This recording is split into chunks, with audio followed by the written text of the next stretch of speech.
Hey everyone, how y'all doing? I hope you're all in great health today and full of peace. As always, we're going to dive into a gut-wrenching story that is sure to stir your emotions, test your patience, and maybe even get you heated. This is the story of a wife who made an enormous sacrifice only to be repaid with the ultimate betrayal.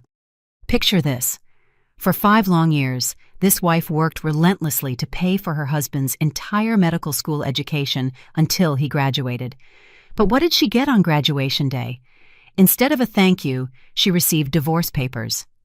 Her husband told her arrogantly, "We are no longer on the same level. I am ashamed to have such an ordinary wife." After the divorce, the wife vanished without a trace. However, 1 year later, her ex-husband, now a doctor, panicked and searched for her desperately. What had happened to him? Well, before we dig deep into this story, I always ask you to keep supporting the Griot's Stories channel. If you haven't yet, make sure you hit the like button. And so you don't miss any of our most exciting and recent narratives, subscribe and activate the notification bell while you wait. How about a quick roll call? I'd love to know where you're watching from. Please write your name, your city, and the word present in the comments below.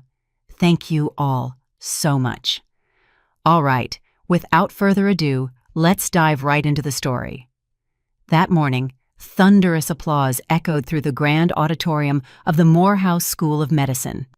Among the joyful families, Amara Nima sat with overwhelming emotion. She subtly dabbed at the corners of her moist eyes to keep the tears from falling. She looked toward the stage. There, her husband, Keon Sterling, stood tall, dressed in his cap and gown, holding the medical degree he had just received from the dean. 5 years. 5 years of waiting, sacrifice, and unimaginable hardship had finally paid off. Amara smiled. It was a genuine smile, one that felt a little stiff from the years of fatigue. She looked down at her own slightly rough hands that hadn't known the luxury of a manicure in the last 5 years. These hands had been busy kneading dough to bake pastries for local coffee shops before dawn and typing up reports late at night at the office. They were the same hands that massaged Keon's back when he complained of exhaustion after long nights studying. Amara had taken on 2 jobs. She had sold her great-grandma's inherited jewelry and suppressed all her own desires, all for one single dream, to see Keon in a white coat. Beside her, Keon's mother, her mother-in-law Zola Sterling, wore the proudest expression. "My Keon is finally a great doctor," Mrs. Sterling exclaimed to a guest sitting next to her, soaking up the congratulations. Mrs. Sterling looked elegant in a designer suit and an impeccably swept-up hairdo. She glanced sideways at Amara, who wore a simple dress. For a long time, Mrs. Sterling hadn't hidden her dislike for Amara, who came from a humble background and, in her opinion, wasn't up to the standard of her brilliant Keon. But Amara didn't care. Keon's love was enough for her. The graduation ceremony ended. Keon approached them with a broad smile, but that smile was directed mainly at Mrs. Sterling. He embraced his mother tightly. "I did it, Mom," he said. "Of course, son. Mama always knew you were exceptional," Mrs. Sterling replied, patting his back. Amara stepped closer to hug her husband. "Congratulations, darling." Keon accepted Amara's embrace with a certain stiffness. He quickly let go of her. "Yeah, thanks. We're having dinner tonight at that new high-end spot that just opened. I made a reservation. Let's celebrate," Keon said, but his eyes didn't meet Amara's. Amara's heart felt a little hurt by the coldness, but she tried to understand. Perhaps Keon was tired or just overwhelmed with emotion. "Sure, sweetheart. Whatever you want," Amara replied softly.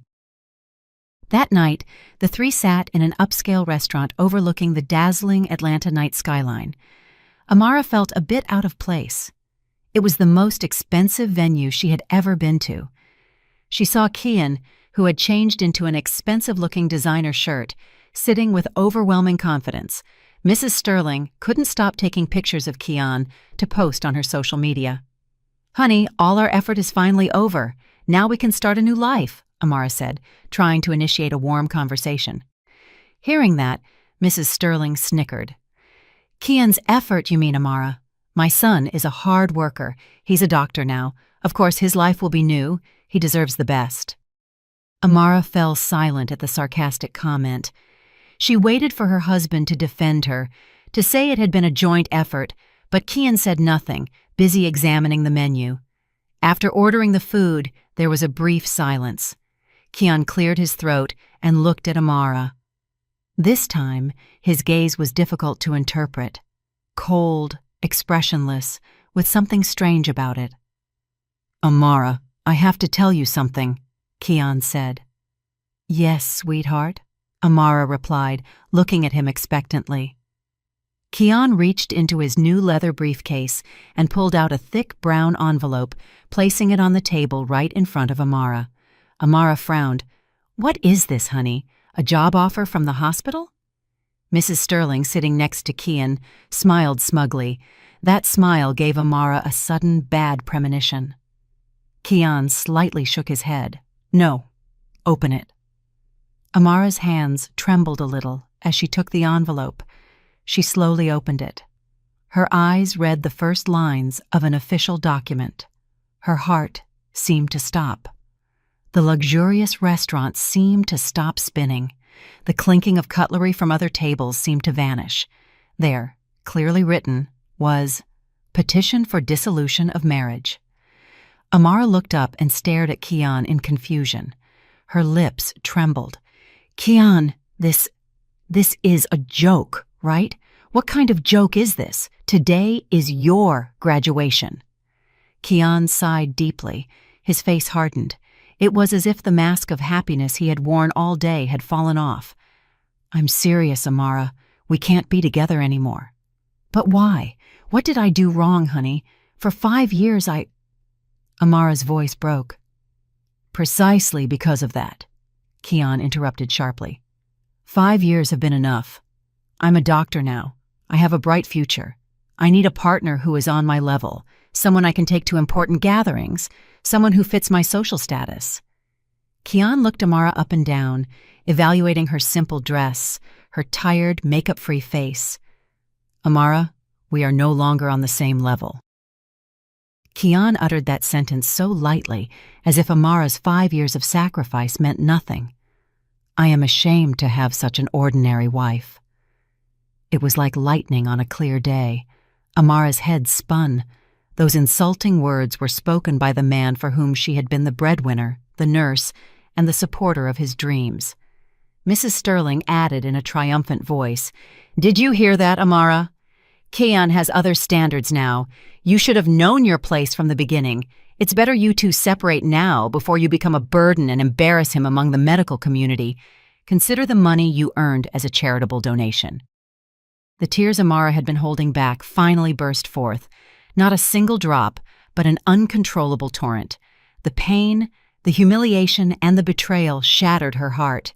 She looked at Kian, searching for some vestige of the man who once loved her, but all she found was an arrogant stranger. She looked at Mrs. Sterling, who was smiling with satisfaction. Amara bit her lip hard to suppress a sob that wanted to escape. She wouldn't give them the satisfaction of seeing her break down in public. With violently trembling hands, she crumpled the divorce notification. The word charity that Mrs. Sterling had spat out was like pouring gasoline on the embers of Amara's heart. Something inside her broke, but it didn't shatter. The moment it broke, it transformed into cold, sharp steel. The tears instantly ceased. She slowly lifted her head and looked at the two people in front of her. Her gaze, once bewildered and full of pain, was now cold, expressionless, and unreadable. She roughly wiped the remaining tears from her cheeks.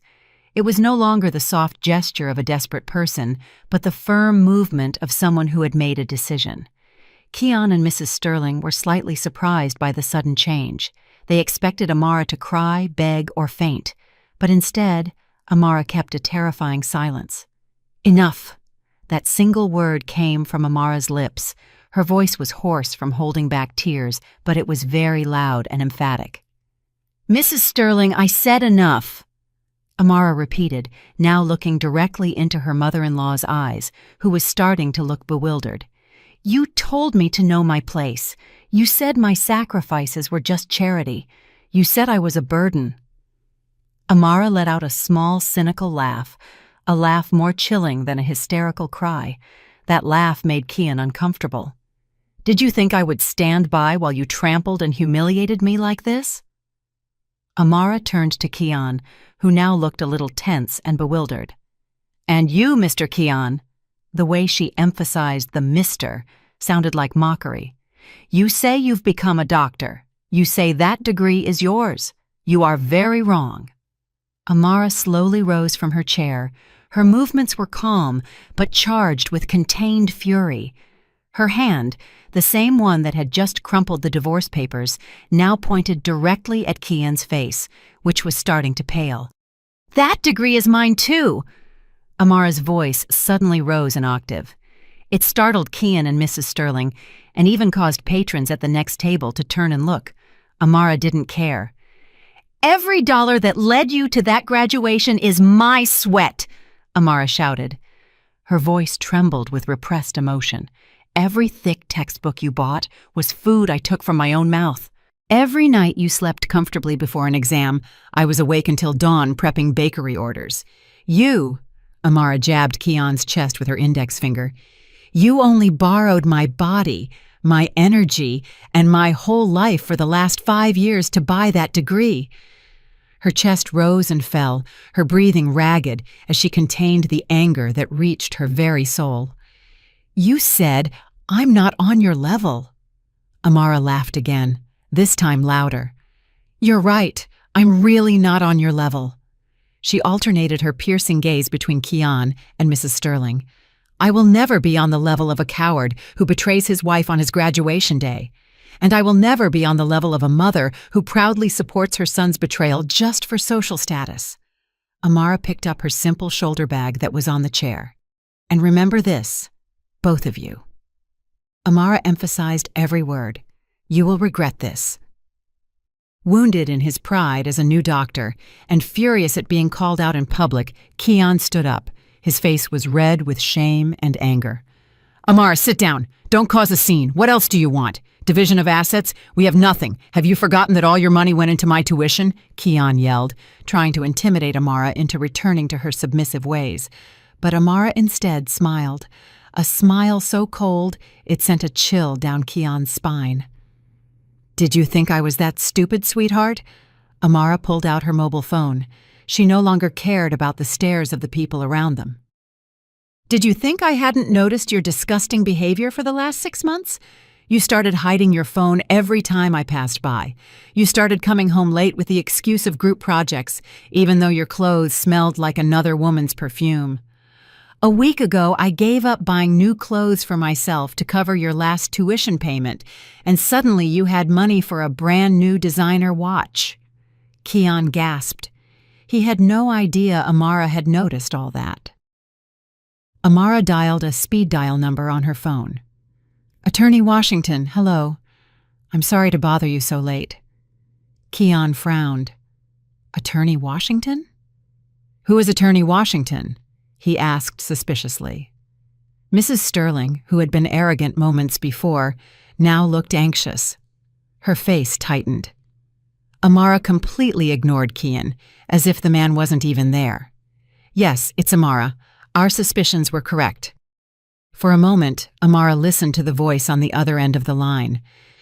"Yes, counselor, I received the notification tonight, just as I expected. Exactly the scenario you predicted." Kian's heart pounded. Suspicions. Predicted. "Please proceed," Amara continued, her voice eerily calm. "Immediately process all the documents I left at your office last week.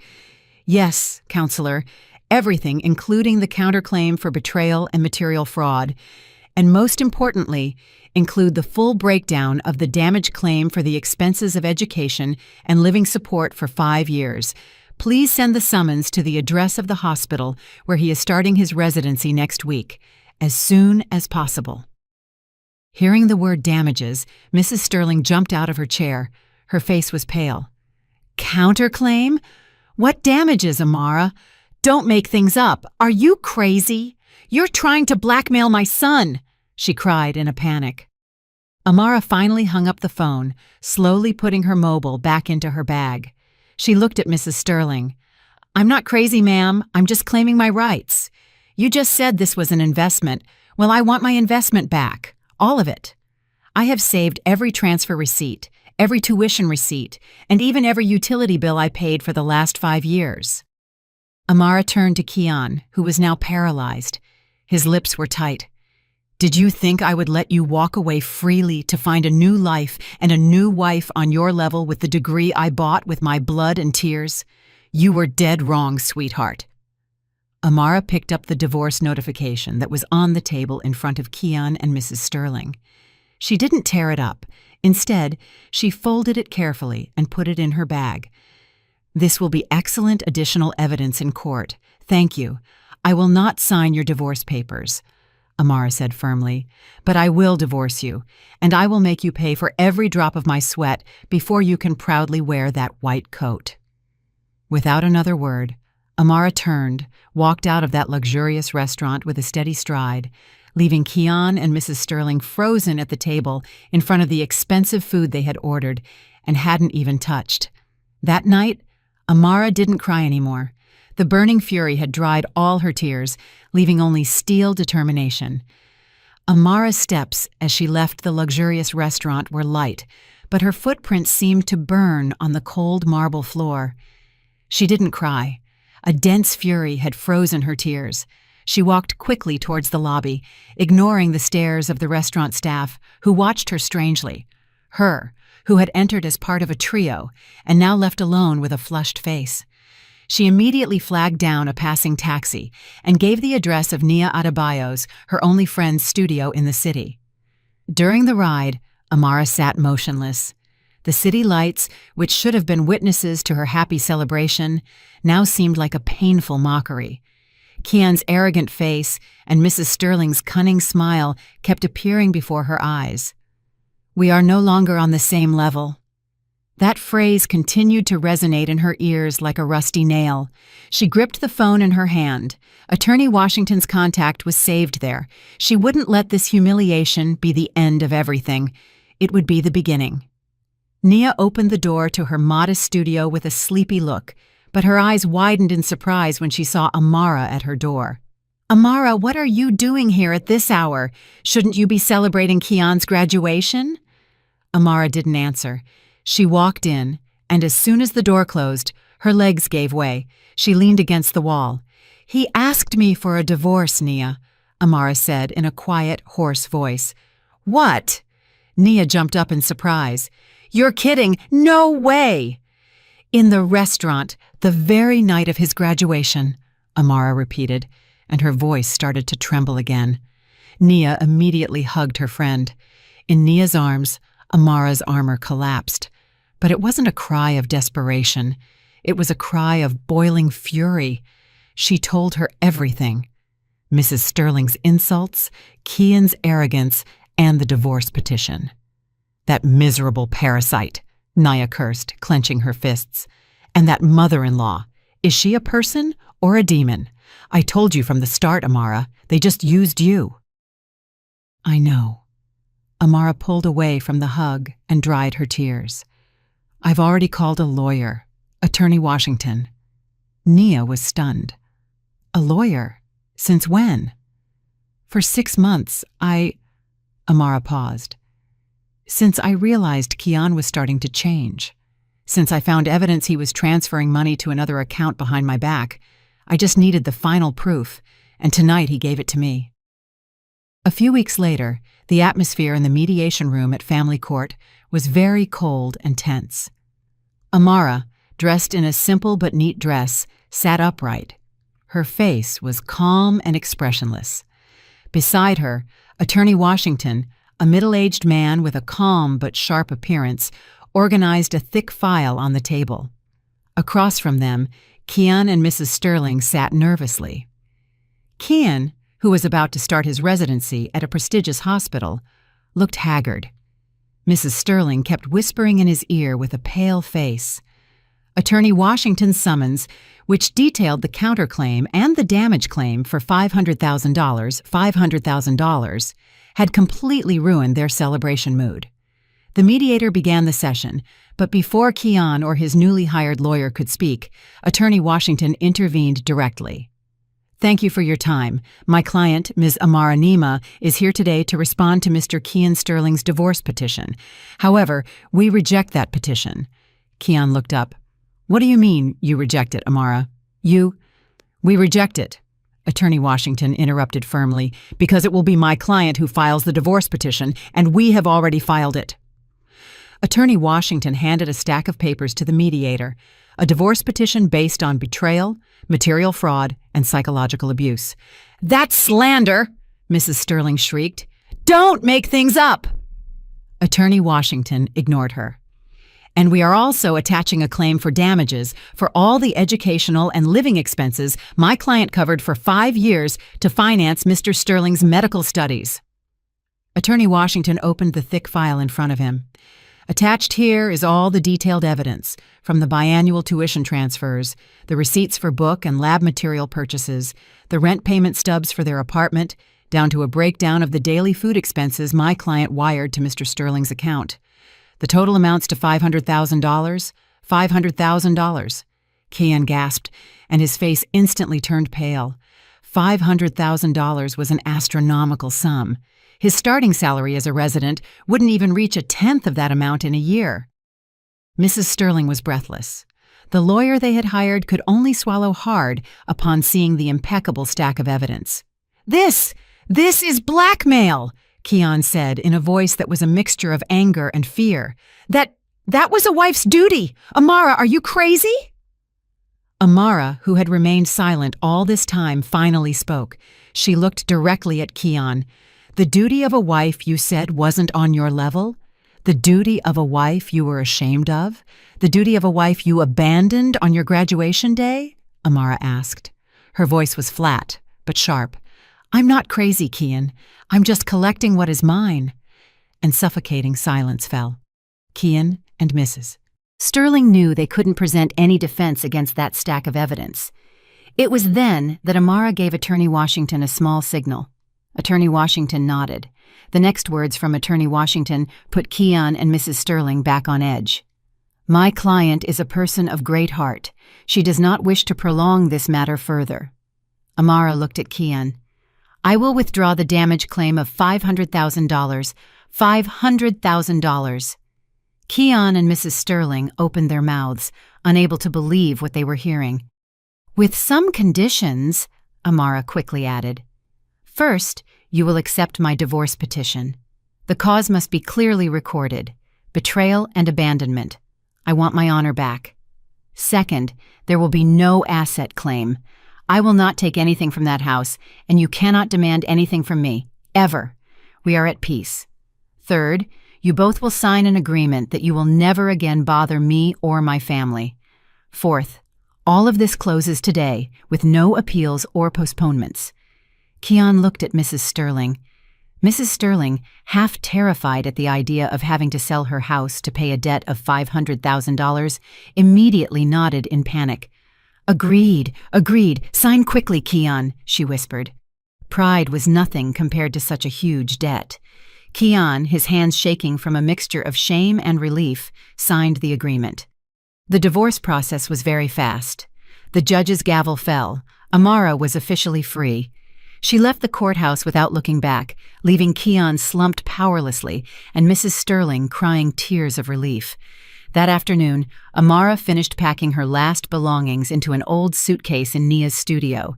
She had sold the rest of her jewelry and had gathered enough money to start a new life.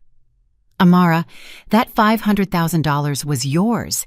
You could have bought a new apartment with that money," Nia said, still unable to understand.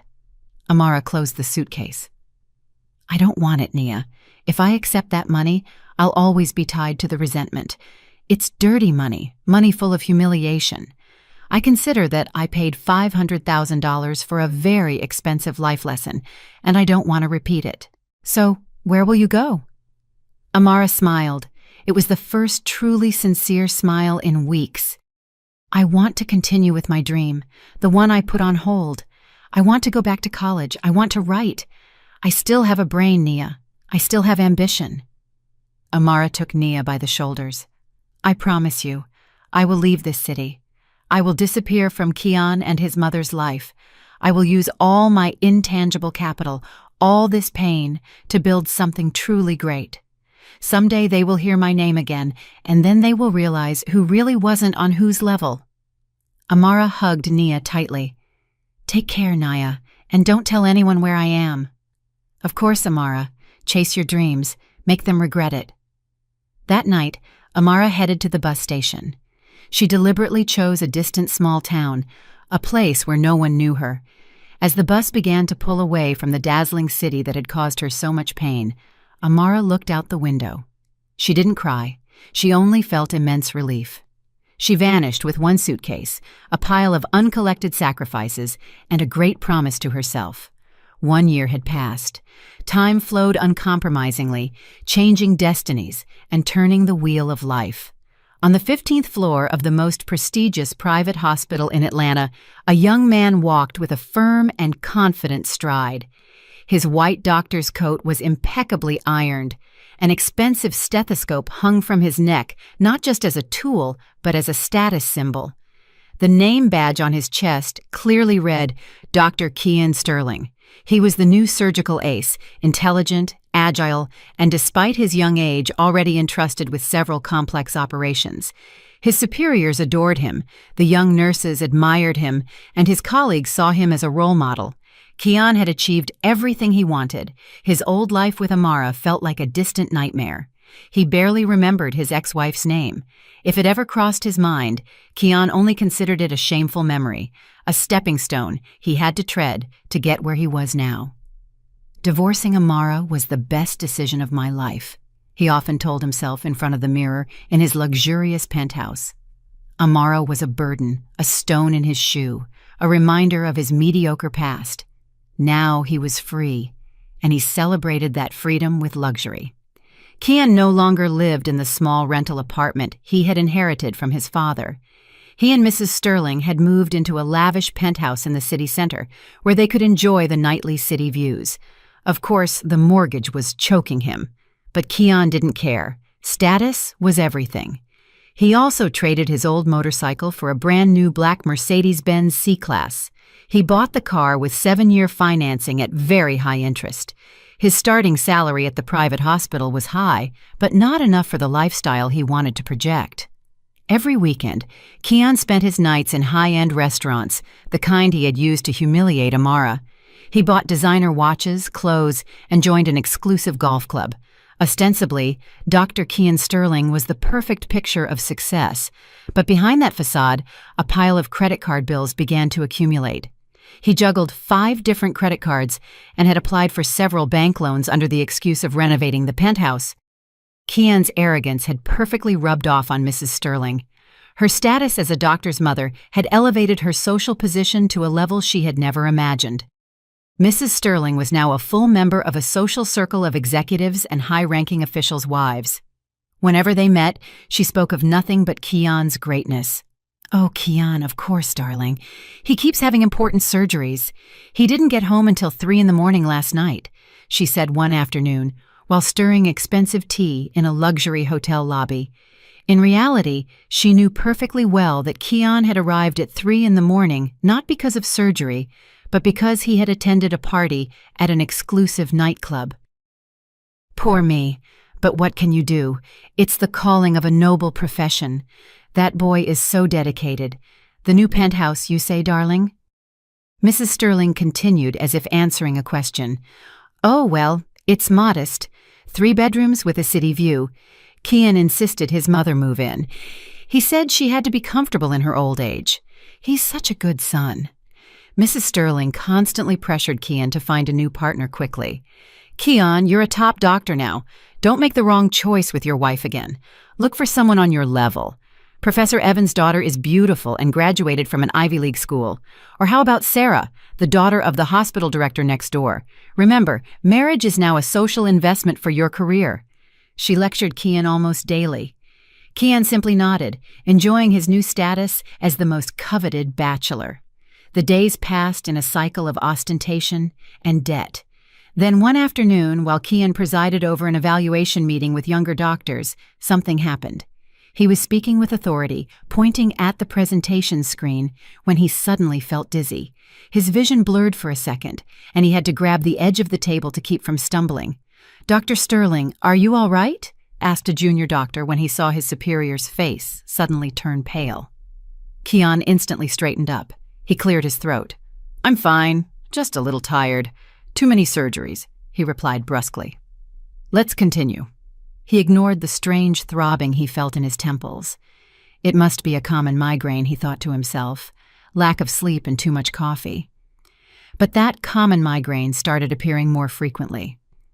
A few days later, while having lunch in the hospital cafeteria, still with his arrogant attitude, criticizing the chef's food as subpar, his hand, which was holding the spoon, suddenly trembled slightly. The tremor only lasted a few seconds, but it was enough to make his heart skip a beat. "What is this?" he thought to himself. He clenched his fist under the table, trying to control the shaking. He blamed the air conditioning being too cold. That night, in his luxurious penthouse, the symptom manifested itself more strongly. He had just taken a hot shower and was preparing to go out to a dinner Mrs. Sterling had organized to introduce him to a woman. He was standing in front of a large mirror, adjusting an expensive tie. Suddenly, the world around him seemed to tilt. His head throbbed intensely, as if thousands of needles were piercing it. His vision completely blurred, and a loud ringing echoed in his ears. He staggered backward, hitting the dresser behind him. Expensive perfume bottles fell to the floor. "What? What's happening?" Kian whispered, clutching his head, which felt like it was about to explode. He collapsed onto the floor. He couldn't breathe. A cold sweat drenched his face and shirt. As a doctor, danger alarms sounded in his head. This was not common fatigue or a migraine, but his enormous ego refused to admit it. He couldn't be sick. The great Dr. Kian, at the peak of his career, couldn't be sick. He crawled to the medicine cabinet and pulled out 2 high-dose painkillers. He swallowed them without water. 15 minutes later, the pain slowly subsided. He still felt a residual throbbing, but he looked at the broken mirror on the floor. His face was pale. The phone rang. It was Mrs. Sterling. "Kian, where are you? Sarah and her family are waiting. Don't embarrass your mother." Kian took a deep breath, trying to gather his remaining strength. "Yes, Mom, I'm coming. There's traffic," he lied. He stood up. His body was still trembling slightly. He washed his face and fixed his hair again. He looked at the pile of credit card bills and car loan receipts on his desk. Suddenly, all that luxury seemed cold and eerie. Fear began to invade his mind, but he pushed it away. "No, I'm fine," he muttered. "I just need to rest. Then everything will return to normal." He grabbed his Mercedes keys and left, with the mask of success and arrogance back in place. The mask of arrogance that Kian had worn for an entire year finally cracked and shattered. A few days after suffering the severe dizziness in his penthouse, the symptom reappeared in the worst place imaginable, at the operating table. He was leading a simple appendectomy, a procedure he could do with his eyes closed. He had scrubbed in, put on sterile gloves, and was about to ask the scrub nurse for the scalpel. Suddenly, his hand trembled. At first, it was a subtle tremor, but within seconds, it turned into a severe shake. The scalpel he had just received almost slipped from his hands. "Doctor," his assistant said cautiously behind his mask. His eyes showed perplexity. Time seemed to stand still in that cold operating room. Kian looked at his own hand, stunned. He couldn't stop it. Cold sweat, drops the size of corn kernels, began to soak his temples. I... He tried to find an excuse. "The size of this glove is wrong. Change it," he whispered. But when he tried to remove the glove, the tremor became even more evident. The assistant and nurses exchanged glances. Kian, the star surgeon known for his steady hands, was now shaking like a person freezing cold. "Dr. Sterling, are you sure you're okay?" the assistant asked again. Now there was concern in his voice. "I said I'm fine," Kian snapped, but he knew he couldn't continue. "Take over," he ordered his assistant in a strained voice. "I suddenly feel ill. Heartburn." He threw the scalpel onto the instrument tray and hastily left the operating room, leaving a big question mark on his entire team. He ripped off his mask and surgical cap in the hallway and leaned against the wall. He was breathless. This was no longer fatigue. It wasn't a migraine. It was something that was going to destroy his career, his pride, his future. Everything depended on the firmness of that hand, and that hand had just betrayed him. He arranged a secret meeting outside working hours. He scheduled an appointment for 9 o'clock at night, long after consultation hours. He swallowed all his pride and went to the office of the chief of neurology, Dr. Avery. Dr. Avery, a calm, brilliant, and dedicated veteran doctor, the type of physician Kian considered old-fashioned and unstylish. Ironically, Kian's fate was now in Dr. Avery's hands. "Kian, what's wrong?" Dr. Avery asked calmly, looking at Kian, who entered the room like a thief. Dr. Sterling had left his coat in the car. He had come as an ordinary patient. "I'm experiencing strange symptoms. My hands tremble and my vision often blurs." Dr. Avery listened carefully. His face remained calm. He performed a series of basic neurological tests on Kian. "Lie down there. Follow this light. Close your eyes. Relax." Every command was like a slap to Kian. The great doctor was now an obedient patient. After the physical examination, Dr. Avery looked at him seriously. "We need to do an MRI of your brain and spinal cord first thing in the morning." Immediately the next day, Kian underwent a series of tests with a mixture of fear and denial. He waited for the results in his office, pacing like a caged lion. Mrs. Sterling called him several times, complaining about why Kian wasn't taking her to dinner at the luxury hotel. "What good is your mother's life like this if I have a successful doctor son, Kian?" "I'm busy, Mom," Kian shouted and hung up. His phone rang again. This time, it was Dr. Avery. The results were ready. "Kian, can you come to my office now?" Kian's heart sank. With heavy steps, he went to Dr. Avery's office. The veteran doctor was already waiting for him. The results of Kian's MRI were displayed on the large computer screen behind his desk. Dr. Avery did not mince words. "Kian, sit down." Dr. Avery looked at the screen. "Look at this." He pointed to several abnormal white spots on Kian's spinal cord and optic nerve. "This is not a tumor or a stroke." "Then what is it?" Kian whispered, his voice trembling. "It's a rare, very aggressive autoimmune disease." The rumors spread faster than a hospital infection. Dr. Sterling shook during an operation. He almost dropped the scalpel. He canceled 3 major scheduled surgeries. Kian locked himself in his office, rejecting all calls. His pride was shattered. He knew he couldn't keep ignoring it. He had to find out what was going on, but he was too embarrassed to be examined by his colleagues. However, the fear of losing everything was greater than his shame. "The treatment here will only slow the progression, Kian. It won't stop or reverse the damage that has already occurred. Given that your profession is a surgeon, we need a radical solution." "Which one? What is the solution? Tell me." "A hematopoietic stem cell transplant will reset your immune system. It's your only hope of being able to hold a scalpel again." A small hope lit up in Kian. "Okay, let's do it. When can we schedule it?" Dr. Avery sighed deeply. "This is the hardest part. That procedure is not available here in the United States for this type of aggressive autoimmune disease. It must be done abroad, like in Singapore or Germany." Kian's heart pounded again. "The cost? How much does it cost?" Dr. Avery looked at Kian with compassion. "The approximate estimate for the entire procedure, medical stay, and initial recovery is about $1.8 million. $1.8 million. $1.8 million. That figure hit Kian in the solar plexus like an invisible hammer. He gasped. $1.8 million. He didn't even have $15,000 in his account. All his salary went to paying the Mercedes payments, the mortgage on the luxury penthouse, Mrs. Sterling's credit cards, and his fake lifestyle. "And my insurance?"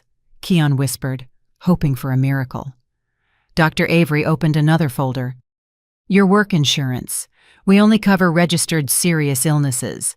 Yours falls into the rare category, and the HSCT procedure for autoimmune diseases is still considered experimental by many insurance companies. Maximum coverage will be for the diagnosis and initial treatment costs here, maybe about $150,000, no more." Keon shook his head. "Impossible, it can't be. 1.8 million.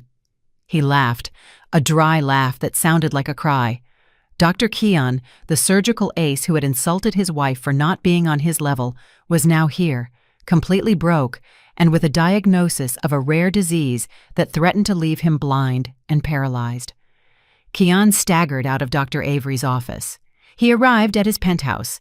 Mrs. Sterling was watching television in the luxurious living room. "Keon, you're finally here. Mom ordered an expensive dinner on your credit card. Let's eat." Keon looked at his mother with empty eyes. "I'm sick, Mom," he whispered. "With what? A cold? I told you."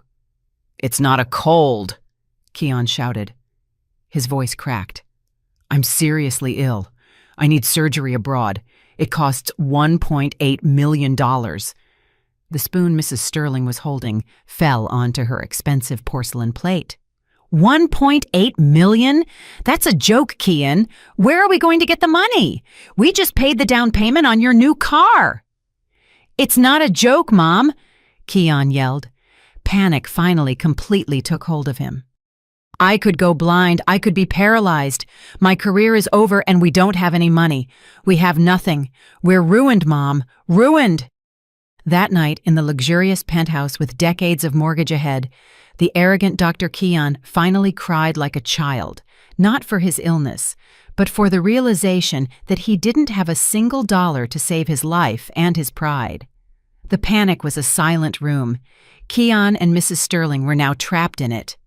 Keon's cry, "We're ruined," echoed in their luxurious penthouse, bounced off the imported marble walls and expensive furniture yet to be paid for, and then hit them again with a deafening silence. Mrs. Sterling, with a pale face, was the first to break that silence, but it was not with a lament of compassion for her son. "No, it can't be," Mrs. Sterling whispered, her voice trembling. She didn't look at Keon, who was sitting powerlessly on the floor. She looked around at the expensive abstract painting on the wall, the crystal chandelier, the 80-inch flat-screen television. "We can't be ruined, Keon. This penthouse, your car, Mom's handbags, all this." Keon laughed, a dry laugh that sounded like the moan of a dying man. "That's the problem, Mom. All this is an illusion." He stood up and kicked the glass coffee table in front of him, which slid screeching to the side. "This penthouse is a 20-year mortgage, Mom. We've barely paid 10 installments.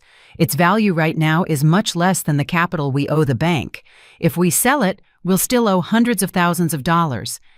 And the Mercedes you boasted about in your social circle, Mom?" Mrs. Sterling still tried to deny it. "That car—" Keon rubbed his face roughly. "It's a 7-year loan, Mom. 7 years. The interest is choking us.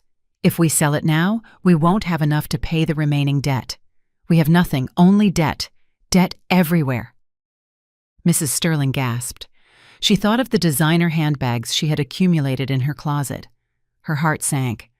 Almost half were high-quality knockoffs she had bought to keep looking good in her social circle without having to keep using Keon's credit cards. They were truly living a lie. "So what do we do? 1.8 million. Mrs. Sterling finally slumped powerlessly onto the expensive sofa. "My friends, those in the social circle, Mrs. Jenkins, the bank director's wife, Mrs. Washington, the construction magnate's wife, surely they can help. They won't let their friends suffer." That vain hope burned for a moment. Mrs. Sterling picked up her phone with trembling hands. She called Mrs. Jenkins. A cheerful voice answered. "Hello, Zola. What's up at this hour?" "Darling, darling, please help me. Help me." Mrs. Sterling instantly burst into hysterical tears. "It's Kian. Kian is very sick, darling. He needs a $1.8 million surgery. Please, darling, lend me some money." There was a brief silence on the other end of the line, and that cheerful voice instantly disappeared. $1.8 million? Oh my goodness, Zola, that's too much. Oh, I'm sorry, Zola. My husband is in an important meeting abroad and I can't bother him, and I'm very busy preparing for a charity event. I'll call you later, Zola. Click. She hung up. Mrs. Sterling was stunned. She tried calling again. Busy signal. She called Mrs. Washington. The call was rejected. She called again. Rejected again. She called Mrs. Thompson. The answer was the same. "Oh, Zola, we also need funds for a renovation right now. It's a bad time." All the friends in the social circle who had praised her were now avoiding her like the plague. Mrs. Sterling threw her phone onto the sofa. "They're all liars. They're mean." Kian looked at his mother with disgust. "Now you realize they are only your friends when you have something to show off, just like my friends." Now it was Kian's turn. He couldn't depend on his mother. He had to act on his own, but his pride as a great doctor forbade him to beg.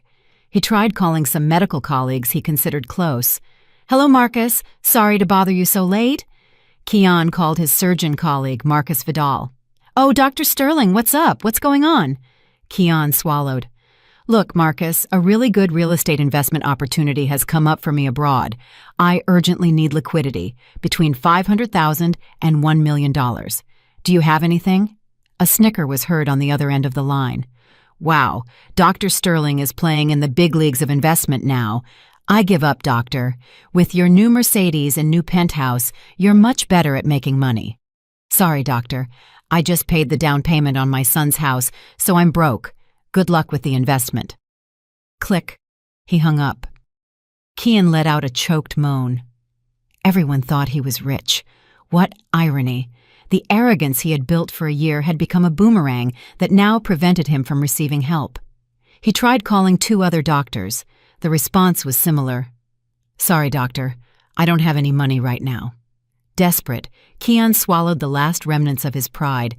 He arranged an appointment with the hospital director. He had to confess his illness. Perhaps the hospital could grant an emergency loan to its best employee. In the director's cold office, Kian explained his situation without drama, only with medical facts. The director listened with deep compassion. "Dr. Sterling, I'm very sorry. This is very shocking news. Of course, we will help you get the maximum out of your insurance." "But, Director, the insurance only covers $150,000. I need $1.8 million, Kian pleaded. His arrogant attitude had completely disappeared. "Couldn't the hospital grant me a loan? I don't care if they deduct it from my salary for 10 or 20 years. The director slowly shook his head. "Dr. Sterling, we are a medical institution, not a bank. We cannot allocate such a large sum for a personal loan to an employee, not even for you. Our regulations are strict. The maximum we can do is support you with the $150,000 from the insurance. For the rest, I suggest you try to use your personal assets, your car, your penthouse." The blow was stronger than Dr. Avery's diagnosis. Assets. Assets again. Kian left the director's office with trembling legs. He was officially at a dead end, with no friends, no colleagues, no institutions, no assets. He was alone. The following days were hell. Kian was forced to request medical leave. The hospital management approved it very quickly. Too quickly, as if they were relieved to get rid of a doctor with hand problems. The rumors started spreading uncontrollably. Kian's symptoms worsened. That morning he woke up, and the edge of his left visual field was slightly blurry, as if a thin veil covered it. The disease was not waiting. He sat in the living room of his dark, luxurious penthouse. The expensive curtains were drawn. Mrs. Sterling was locked in her room. Crying or sleeping, Kian didn't care. He looked at the phone in his hand. His contact list was so full, but he felt so empty. He began to delete names. Mrs. Jenkins, blocked. Marcus Vidal, flatterer. Sarah, gold digger. He deleted dozens of names. His phone screen now only had essential names.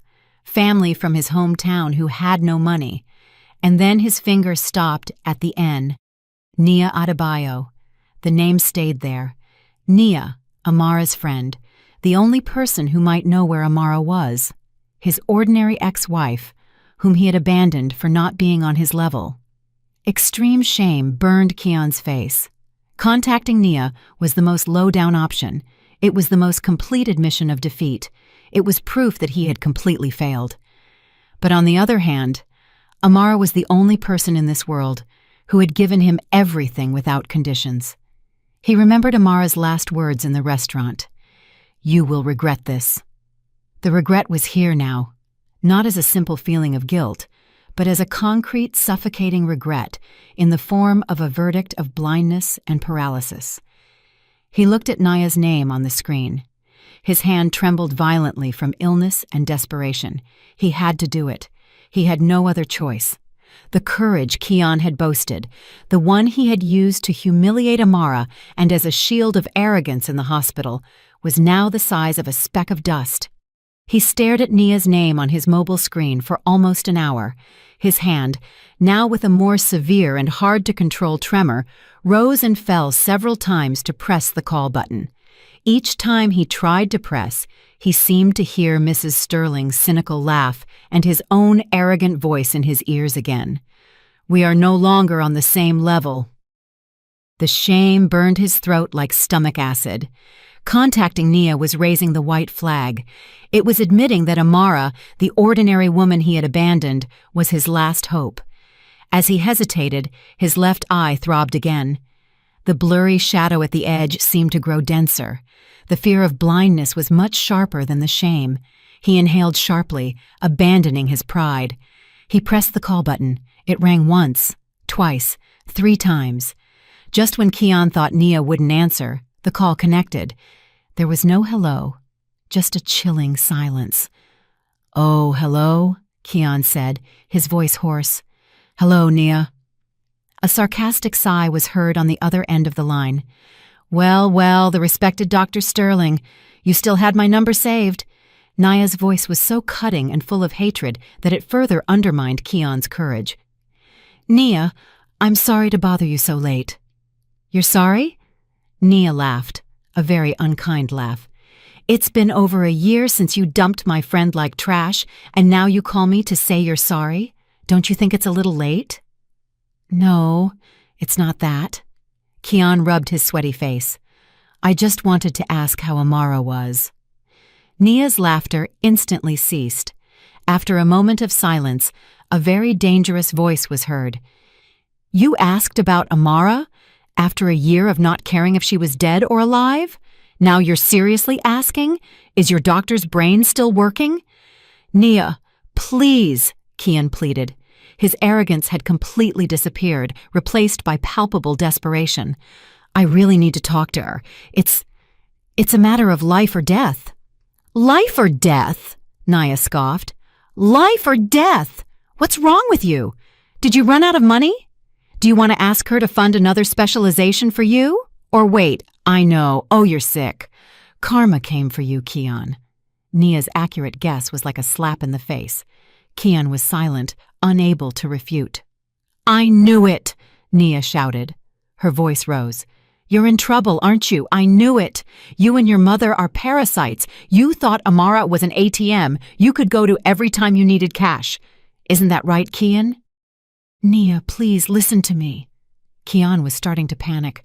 "I don't want to hear anything." Nia cut him off. "Listen to me well, Keon. Amara is happy.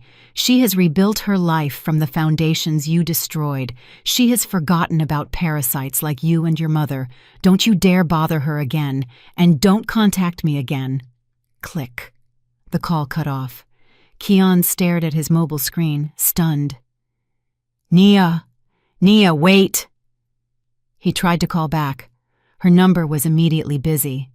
Nia had blocked him. Keon threw his phone onto the sofa again. Defeated, he paced back and forth in his dark living room, desperate. Nia was his only way, and that way had just closed. Mrs. Sterling came out of her room with a swollen face. "What happened, Keon? Did you get a loan?" "Shut up, Mom!" Keon snapped. "This is all your fault, too. If you hadn't pressured me, maybe Amara would have still forgiven me." "Why is it my fault? You wanted it. You said you were ashamed," Mrs. Sterling retorted. Their argument was useless. Keon returned to his phone. He couldn't call, but he could send a message. With hands shaking violently from a combination of illness and desperation, he typed a brief message. "Nia, I know you hate me. I deserve it. But please, this is life or death. I need Amara's contact. I'm sick. I have nowhere else to turn. I will pay her back. Please, last chance." He stared at the screen for a long time, his hope faded. Nia really didn't care. Of course. Why would she care? Keon threw his phone again. It was over. His life was over. But an hour later, a message notification sounded. It was from Nia. Keon's heart pounded. He rushed to open it. It wasn't an address or Amara's phone number. It was just a cold response. "Do you think Amara is still the old one? The ordinary Amara you could trample on whenever you wanted? Do you think she'll hear you're sick and cry with pity? How funny." Keon slumped. Nia was just mocking him, but underneath that, there was another message. "The Amara of now is too busy running her new foundation to remember the trash of the past. If you really need help, look for it yourself. Don't be a coward." The message ended there, but Keon was fixated on one word. Foundation. What foundation? Amara had a foundation. That ordinary Amara. Were Nia's words a trap or just another taunt? With trembling hands, he rushed to the laptop that was on the table. With his blurry left eye, he had to bring his face close to the screen. He opened a search engine. What should he type? Nima Foundation.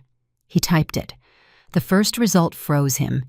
It wasn't a social media account or a personal blog. It was a professional website, the Nima Foundation. Keon's heart seemed to stop. He clicked the link. A very sleek and professional homepage opened. On the front page was a photo of a woman. It was Amara.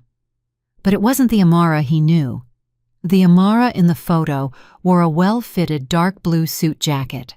Her hair was cut into a neat, elegant bob. She was standing in front of a modern building, smiling slightly at the camera. Her smile was no longer the soft smile of a submissive wife. It was the smile of a leader, dignified, confident, and cold. On the lobby wall of the building behind her was a large silver plaque that read, "The Nima Foundation, broadcasting good, building the future." Keon scrolled down with trembling hands. He read the section about the foundation, founded by Amara Nima, author of the autobiographical bestseller, The Debt of Dreams. The Nima Foundation is a nonprofit organization dedicated to helping those struggling to get ahead. Author of a bestseller? When had Amara written a book? He continued reading. He reached the Our Main Program section. There were several, and his eyes fixed on the main program, the Scholars Beacon Grant. Full scholarships and emergency surgery funding for outstanding medical students from underserved backgrounds. The laptop almost fell off his lap. Keon felt a lump in his throat. This is impossible. It's a joke. It's a nightmare. His ex-wife Amara, whom he had insulted for not being on his level, was now the founder of a huge foundation dedicated specifically to funding the education and emergency surgeries of medical students. The irony was so painful, so cruel, that Keon felt nauseous. He rushed to search for news about Amara. He found dozens of articles, interviews in business magazines, interviews on morning television shows. Amara's face was everywhere. Amara Nima, turning pain into real action. With millions of dollars from book royalties, the Nima Foundation is poised to shape generations of new doctors. Keon looked at the laptop screen and then at the pile of debt collection letters on his desk. He clutched his left eye, which was starting to ache. Nia was right. The Amara of now was not the Amara of before. She was someone who was out of his league. She was the person who held the key to all his problems, and she was the person he had hurt the most in this world. The laptop screen remained lit, projecting a cold blue light into the dark penthouse living room. Amara's face, smiling with dignity from the Nema Foundation website, was a stronger slap than Dr. Avery's diagnosis. Keon didn't sleep all night. He just sat, paralyzed. In one hand, he held the MRI results. The other trembled uncontrollably. His left eye now felt very uncomfortable. His field of vision was narrowing. The disease was not giving him time to think. The irony of the situation was too cruel, too perfect. The woman he had abandoned for not being on his level was now the only person in this world dedicated specifically to helping cases like his. In her room, Mrs. Sterling was no longer crying. She was simply silent. The shock she had experienced was so great that she could no longer process reality. Her social circle had stopped inviting her. Her additional credit cards had been blocked by the bank. She was now trapped, just like Keon. Keon knew he had no other option: shame, pride, arrogance. All that meant nothing if he went blind and paralyzed. He had to go see Amara. He had to shed the last remnant of his pride. The first problem arose: cash. He didn't have $1. All his credit cards were maxed out. He looked at his Mercedes keys on the table. Useless. The finance company had the papers. He glanced at the luxury watch on his wrist. It was the only asset he owned, and he had also bought it in installments on his credit card. He took it off. "Damn it," he whispered.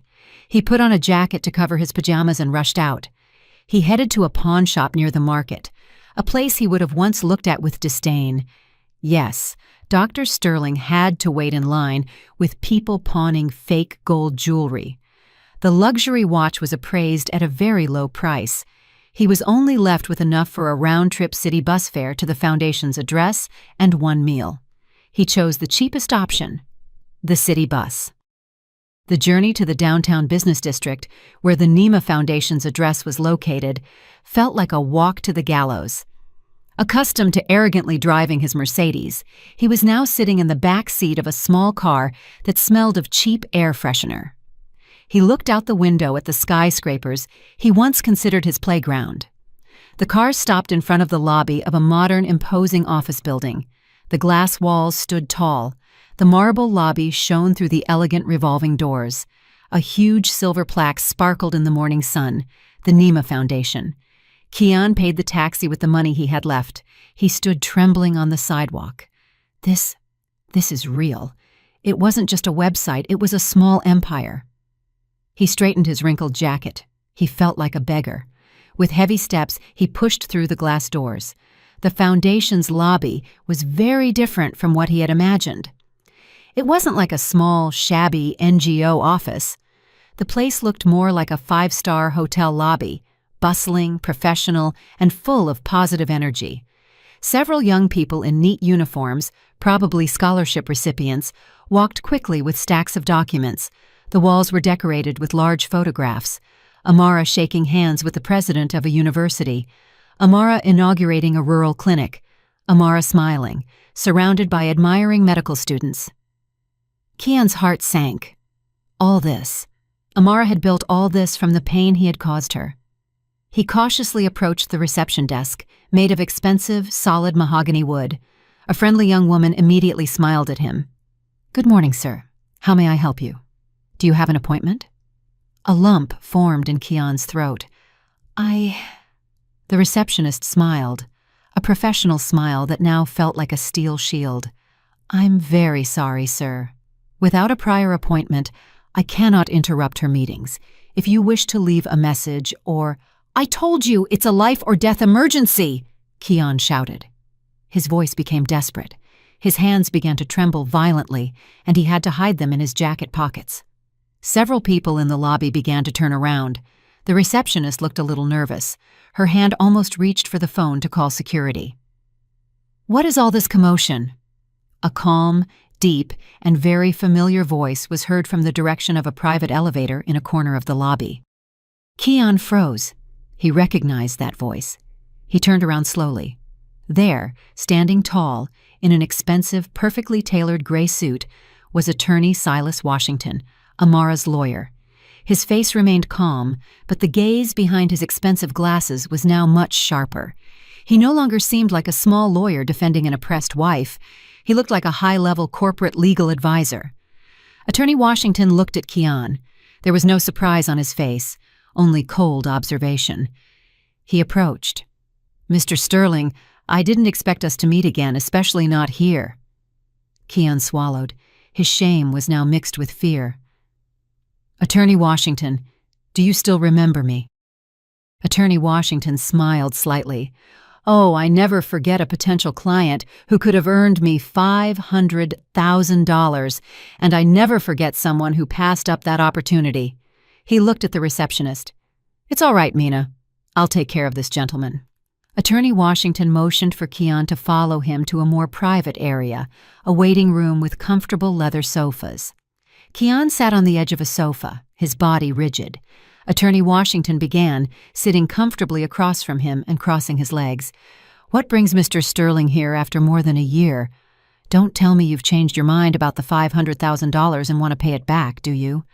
"No," Keon interrupted quickly. "It's not that. I'm sick, counselor. I'm seriously ill." "I know," Attorney Washington replied dryly. Keon gasped. "How do you know?" "Ms. Nima's friend, Miss Nia, called her last night. After receiving your text message, she told her everything about the autoimmune disease and the need for $1.8 million. Ms. Nima asked me to meet with you if you showed up here forcefully." Keon was shocked. So Nia had informed. Amara knew he would come. All this was prepared. He felt like a rat in a trap. "So, where is Amara?" Keon whispered. Hope was mixed with fear. "Is she going to help me, right?" "Yes, she still cares." Attorney Washington didn't answer, just looked at Keon with an unreadable expression. Then he reached out to the coffee table between them and picked up one of the thick, glossy brochures that were neatly stacked. It was the official brochure of the Nima Foundation. Attorney Washington said nothing, simply slid the brochure toward Keon. Keon's violently trembling hand took the brochure and opened it. On the second page, the Foundation's vision and mission were clearly detailed. And on the third page was its main program, the Scholars Beacon Grant, complete educational funding and emergency surgery expense coverage for outstanding medical students and professionals. It was all there, in black and white. Keon looked up and stared at Attorney Washington with pleading eyes. "Counselor, this program means Amara is going to help me, right?" Attorney Washington leaned back in the sofa. He looked at Keon for a long time before finally speaking in a calm, chilling voice. "It is true that Ms. Nima founded this organization to help people, but Mr. Sterling, this program has a procedure." "What procedure?" "I'll do whatever it takes." Attorney Washington smiled slightly. "Good. Then go back to the reception desk." "Why?" Keon asked, confused. "To pick up a form," Attorney Washington replied. "The application form for medical aid beneficiaries. You will need to fill it out completely. Attach a certificate of social assistance, beneficiary issued by your local social services agency, a statement of your debts, the official diagnosis from Dr. Avery, and of course a letter of recommendation. Then our team will review whether you meet the requirements." Keon froze. Certificate of Social Assistance Beneficiary. Dr. Keon having to go to a municipal office to ask for a certificate of poverty. "Mr. Sterling," Attorney Washington continued, "you are not here as an ex-husband seeking compassion. You are here, Mr. Sterling, as an applicant, a supplicant, like dozens of other applicants. Now go and pick up the form." Keon stumbled out of the Nima Foundation's grand lobby. His body felt light and heavy at the same time, as if his soul had escaped. In his hand, he held a brochure and a few sheets of an application form that felt heavier than Dr. Avery's verdict. Application form for medical aid beneficiary. Certificate of Social Assistance Beneficiary issued by the local social services agency. Those words danced before his increasingly blurry eyes. Yes, Dr. Keon, whose photo had appeared in the hospital's internal health magazine, now had to beg for a certificate of poverty at a municipal office. It was a level of humiliation he had never imagined. Attorney Washington didn't even escort him to the door. He let him leave alone, passing between the curious glances of the young employees who had seen him enter with the lawyer and now saw him leave with a pale face. He arrived at his penthouse, which now felt like a luxury prison. Mrs. Sterling immediately greeted him at the door. "What happened, Kian? Did you see Amara? Did she say she would help you? She still loves you, Mom. Are you sure?" Kian didn't answer. He walked directly to the dining room table and threw the application form onto the marble table. "Read it," he whispered. Mrs. Sterling picked up the papers. Her eyes widened as she read the title of the form. "What is this? Why do you have to fill out a form? She's your ex-wife." Then her eyes fell on the list of requirements. Attach certificate of social assistance beneficiary issued by the local social services agency. Mrs. Sterling's voice sharpened. "Amara is crazy! She wants to humiliate us! She wants to make us beg!" "She succeeded, Mom," Kian yelled. His voice cracked. He punched the wall next to him, but his fist trembled so much that it felt weak. "She managed to turn me into a beggar. Do you think I have another option, huh? Do you want me to go blind? Do you want to push my wheelchair in this penthouse that the bank will foreclose on next month?" Mrs. Sterling was silent. Her face was pale. Reality hit her mercilessly. "Grab your bag, Mom," Kian ordered coldly. "We're going to the social services office right now." "But Kian, I'm embarrassed," Mrs. Sterling wailed. "What are you more ashamed of? Going to the social services office or having the debt collectors come and throw you out of this penthouse in front of all your social circle friends?" Mrs. Sterling couldn't argue. With a trembling body, she got dressed. She deliberately put on large sunglasses and a face mask, hoping no one would recognize her. The trip to the social services office was the most humiliating of their lives. They couldn't drive their Mercedes, whose taxes were overdue. They had to take a city bus that dropped them right at the peeling door of the municipal office. As soon as they entered, all eyes were on them. Employees busily typing, other citizens queuing for aid. They were a sharply contrasting sight. Mrs. Sterling with her hidden knockoff handbag, and Kian, the young doctor with a familiar face, now sitting in a cracked orange plastic waiting chair. "Hey, isn't that Dr. Sterling from the Heights?" whispered one employee to his colleague. "Yeah. What's he doing here?" "This is the social assistance window." Kian simply lowered his head, clenching his trembling hands on his knees. Mrs. Sterling pretended to be busy with her phone, although the screen was off. When their turn came, Kian approached the window with heavy steps. "Good morning, sir. How may I help you?" "I want to apply for a certificate of social assistance beneficiary," Kian said in an almost inaudible voice. The employee looked up in surprise. "Excuse me, sir. For whom?" "For me, Kian Sterling." The employee looked him up and down. "You're Dr. Sterling, the one from the Heights, right? Excuse me, but you don't look like it." "I'm sick," Kian shouted. His voice rose. "I'm seriously ill. I need a $1.8 million surgery. I don't work anymore. I'm ruined. I have no money. Just give me the form." The entire office fell silent. All eyes were on Kian. Mrs. Sterling wanted to faint right there. This humiliation was worse than death. After a process that felt like an eternity, filled with looks of suspicion and sharp whispers, that precious piece of paper finally was in Kian's hands. Certificate of Social Assistance Beneficiary. The municipal office stamp felt like a red-hot mark burning his palm. That night, Kian couldn't sleep. He sat at his desk under a dim reading lamp, filling out page by page the NEMA Foundation application form. Applicant name, Kian Sterling. Profession, inactive surgeon. He reached the debt status section. He wrote everything one by one, swallowing his pride with every movement of the pen, the Sterling Heights penthouse. Mortgage, $1 million. Mercedes C-Class vehicle loan, $225,000. Bank, a credit card, $25,000, Bank B. Credit card, $25,000. Bank C, personal loan, $15,000. The total reached $1.3 million.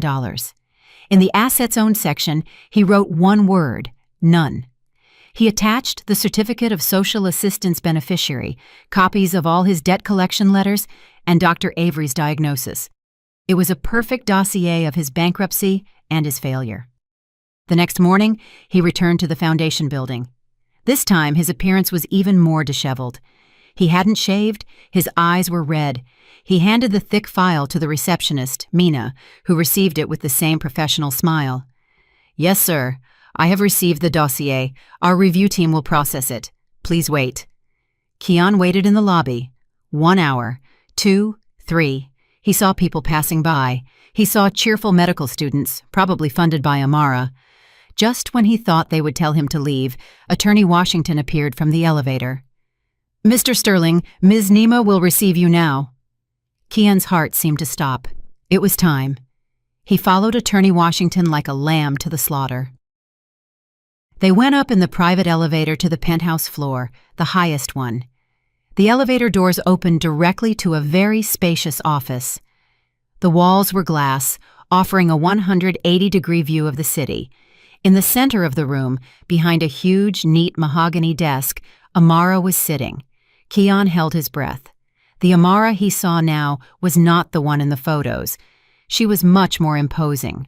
Her hair was pulled back in a neat, modern bun. She wore an elegant emerald silk blouse. Her face was subtly but firmly made up. She was reading something on her computer screen. She didn't look up immediately when Kian and Attorney Washington entered. "Ms. Nima, Mr. Sterling is here," Attorney Washington said softly. Amara finished reading, then slowly lifted her head. Her eyes were what had changed the most. Before, they were full of love and adoration. Now they were cold, calm, and sharp, like those of a bird of prey. There was no love or hatred, only calculation. "Mr. Sterling, please sit down," Amara said. Her voice was flat. Not Kian, but Mr. Sterling. Kian sat in a stiff chair across from Amara's desk. He felt like an accused man. Attorney Washington stood silently in a corner of the room. "We have reviewed your application," Amara began. Her voice was as calm as if she were talking about the weather. She picked up the MRI he had submitted. "The diagnosis of an aggressive and progressive autoimmune disease from Dr. Avery. Need for funds of $1.8 million. We have verified it with the Singapore hospital. The amount is correct." Amara turned to the next page. "And your debt status, a total of $1.3 million. Very impressive. You managed to squander so much money in just 1 year." Kian blushed with shame. Kian couldn't bear it anymore. He had to beg. "Amara, I was wrong. I was blind. Amara, I was arrogant. Amara slightly raised her hand, palm toward Kian, a small gesture with immense power that instantly silenced Kian. "Mr. Sterling," she said, her voice still flat, "I am not interested in your apologies. That is your personal matter and has no value in this business proposal." "Business?" Kian opened his mouth. "Of course. This foundation is a legal entity. $1.8 million is a very large investment to save a life. My team must review whether the asset to be saved is worth that cost." Kian felt stabbed. Asset. She considers me an asset. "Of course. You are a trained surgeon. You have a skill. It would be a shame for you to go blind or paralyzed." Amara looked at him steadily. "But you have a very poor track record in managing investments provided by others." That sentence hit Kian right in the heart. Amara was referring to the cost of his 5 years of tuition. Kian lowered his head. He was completely defeated. "Then, Amara, what is your decision? Are you going to reject me?" Amara leaned back in her chair. She looked at Kian for a long time. The silence in the room was very heavy. "No, your application has been approved." Kian let out a gasp. Tears of relief almost flowed. "Amara, thank you. Thank you. I promise I'm not finished yet," Amara cut him off. Her voice was still icy. "The foundation will cover the entirety of the $1.8 million for your surgery in Singapore." "Oh, God, thank you, Amara, thank you." And, Amara continued as if Kian hadn't spoken, the foundation will also take over all your consumer debt, the $1.3 million. Kian was speechless. "What, Amara? You're going to pay my car payments? My penthouse mortgage?" "Correct. I do not want your assets to be bothered by collectors while you recover." Kian couldn't believe it. This was more than he expected. "Amara, I don't know what to say." "Say nothing, because this is not a gift," Amara said. "It is not charity or compassion." Amara stood up and walked to the large window, looking at the city below. "It is a grant, an employment contract." Kian tensed up. Employment contract? Amara turned around, her eyes fixed on Kian's. There was no trace of love in them, only pure business. "The Nima Foundation will invest a total of $3.1 million in you. After you fully recover, and you will recover, you will no longer be the arrogant, free Dr. Sterling. You will be an asset owned by the Nima Foundation." Kian looked at Amara in disbelief. An asset owned by the foundation? Exactly. Amara sat back down in her chair as if closing a routine business deal. She gestured to Attorney Washington. Attorney Washington stepped forward and placed a thick black leather folder on the desk in front of Kian. "Read it, Mr. Sterling," Attorney Washington said. "That is your employment contract." Kian's trembling hand opened the folder. Inside were not one, but dozens of sheets of dense legal contracts, including a debt assignment agreement and a dedication contract. Amara began to explain. Her voice was flat and emotionless, as if reading a financial report. "First, the foundation will settle the entirety of your $3.1 million in debt within 24 hours. $1.8 million for your surgery, and $1.3 million to pay off the mortgage, car loan, and all your credit cards." Kian swallowed. "Second, all assets related to those debts, the Sterling Heights penthouse and the Mercedes C-Class vehicle, will be seized by the foundation as collateral. Attorney Washington's team will handle the eviction tomorrow morning. You and your mother have until tonight to pack your bags." Kian gasped. "Eviction? But where will I live?" "Third, the foundation will provide you with basic accommodation for the duration of the contract, a room in our clinic staff residence. Fourth, this contract is binding. You will dedicate your medical career under the auspices of the Nima Foundation, taking into account that the foundation's total investment in you is $3.1 million, and the standard salary for a physician in our clinic is $4,500 per month." Amara picked up a calculator from her desk and typed in silence. "You will be under an exclusive dedication contract with us for 28 years. 28 years. Kian deflated. It was a life sentence. "However," Amara continued as if reading his mind, "if you perform exceptionally well, our foundation has an early release program for assets of excellence. If you can demonstrate exceptional dedication and service in a remote area, your contract could be reviewed." "Remote area?" Kian whispered. "Surely you didn't think I would assign you to a luxury hospital in Atlanta, did you, Mr. Sterling?" Amara smiled slightly. It was the first smile Kian saw, and it was the most terrifying. "You will be assigned to our service clinic in a small town in the Mississippi Delta, an 8-hour drive from the city." Kian bowed his head. He had no other choice. Sign a 28-year contract in a remote town, or go blind, paralyzed, and pursued by collectors in jail. "I'll sign," Kian whispered. "A wise choice," Amara said. She held out an expensive pen to him. Kian took the pen. His hand trembled violently, half from the illness, half because his fate had just been sealed. He signed every page Attorney Washington pointed to. "Good," Amara said, as soon as the last signature was completed. "Attorney Washington will take you to the bank to open a new account in the foundation's name and will prepare your departure for Singapore the day after tomorrow. Work hard, Dr. Sterling." Amara returned to looking at her computer screen, completely ignoring Kian, as if the meeting were over and Kian was no longer in the room. 2 days later, Attorney Washington's team arrived at the Sterling Heights penthouse. Mrs. Sterling, who thought Amara would change her mind and let them stay, cried hysterically, "Amara, you're wicked! How can you do this? This is our home. Where are we going to live?" Attorney Washington simply showed a valid seizure order. "I'm sorry, ma'am. This mortgage has been paid by the foundation. According to the contract, this asset becomes the property of the foundation. You have 1 hour to collect your personal belongings." The arrogant Mrs. Sterling had to force her clothes into a suitcase while listening to the gossip of the penthouse neighbors.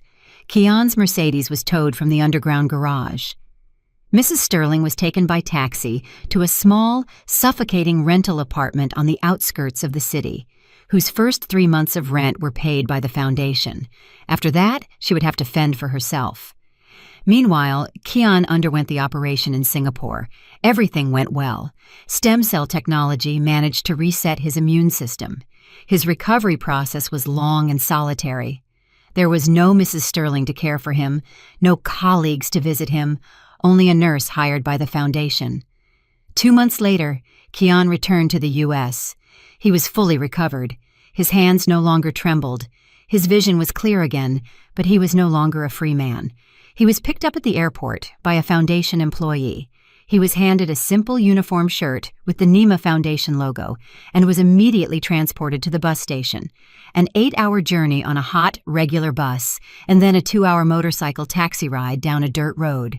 He finally arrived at the service clinic, a simple white building in the middle of a town surrounded by cotton fields. There was no air conditioning, only fans. There was no high-tech equipment, only a stethoscope, a blood pressure monitor, and basic medications. The former surgical ace, Kian, now had to treat coughs, colds, diarrhea, and assist with births using basic equipment. At first he felt furious, resentful, and humiliated. But he had no other option. Every day, he worked under the strict supervision of the clinic director. Back in Atlanta, Mrs. Sterling suffered. The money for the 3 months ran out. She was forced to sell her handbags. Yes, the same woman who had once humiliated Amara now had to work as an assistant in a restaurant, scrubbing dishes, struggling to survive. Every time she saw Amara's face on the television news as a prominent philanthropist, Mrs. Sterling could only cry in her small rental apartment with infinite regret. 6 months passed, and Kian began to get used to it. He started finding something that had been missing in his life: sincerity. He saw the patients in the town who were simply grateful for an examination. He helped a child with a broken arm using basic tools. He realized that the meaning of being a doctor was not luxury or status. One afternoon, a helicopter landed in the town field, surprising all the residents. Kian, who was treating a farmer's wound, looked up. Amara stepped out of the helicopter, accompanied by Attorney Washington. She had come for a routine inspection. Amara, dressed in a neat linen shirt, entered the clinic. She saw Kian, who was now slightly tanned by the sun. His uniform shirt was soaked in sweat. Amara did not greet him personally. She checked the medication inventory books and patient records. She stopped in front of Kian, who was comforting a child crying over an injection. Kian's hand, which once trembled from illness and arrogance, was now very firm and gentle as he patted the child's back. Their eyes met for a moment. Kian inclined his head in greeting. "Good morning, Ms. Nima. The daily patient report is on the clinic director's desk." Amara looked at him for a long time. There was no longer anger in her eyes, only the gaze of a leader toward her employee. "Good work, Dr. Sterling. Keep it up. You have 27.5 years left." Amara turned around and returned to her helicopter. Kian watched as the helicopter flew away. He sighed deeply. He really wasn't on Amara's level. Amara was in the sky, and he was on the ground. Amara had won perfectly. She had not only recovered her money, she had not only taken revenge. She had taken Kian's life, destroyed it, and then rebuilt it into her own version, not as an arrogant husband, but as a dedicated physician. Amara had managed to broadcast good in the most painful and just way possible. A brief lesson. Arrogance is debt with the highest interest. It will be collected when we are least prepared.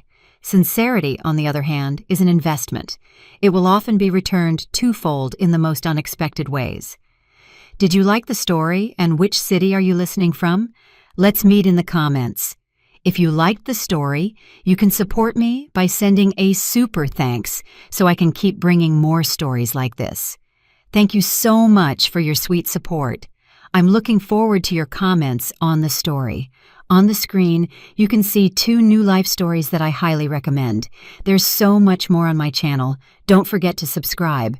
See you in the next life story with love and respect.